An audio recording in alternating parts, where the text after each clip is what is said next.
oli mul TikTokis sõbralistis.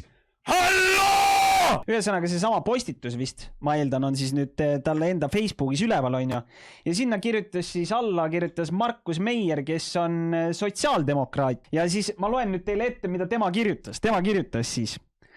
See on nii hale katse õigustada sellist rauskamist, pugedes huumorisildi taha peitu.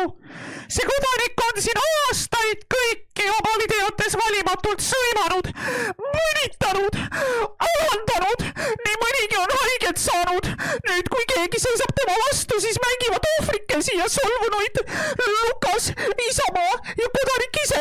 Absoluutse sõnavabaduse toetajana saan ma aru ja loodetavasti ka teised, et igasuguse vabadusega käib kaasas ka vastutus. Ja selle peale siis otsustasin, et no ma ei saa seda nii jätta, sest Markus Meier on see vend, kes tegi TikToki ja pool suve käis ja laikis minu TikToki videoid, kus ma siis neid samu inimesi siin solvasin ja sõimasin ja mõnitasin ja ka alandasin, eks ole.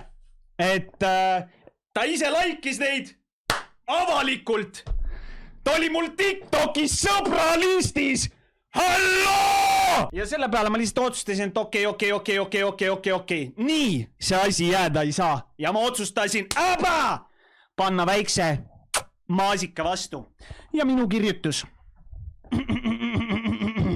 Väike mees. Sa oled selgrootu kameelion, kes suve alguses hakkas sõbraks ja käis ning laikis mu TikToki postitusi nagu homset ei oleks. Aga täna, kui homolipp lehvib ja valimised tulemas, siis ei jaksa netis ära toksida, kui halva inimesega on tegu. Sa oled ehtne sots. Ma tänan, ma olen siin teie ees 5 päeva nädalas, alates 19.00. Pole lugu, tõesti, nii on. Ma igaks juhuks nagu lisaks siia juurde, et miks ma ütlesin, et ta on kameelion ja selgrootu. Üks asi on see, et ta enne oli just kui sõber, kes käib ja laigib ja nüüd ta kuskil internetis ütleb, et väga paha.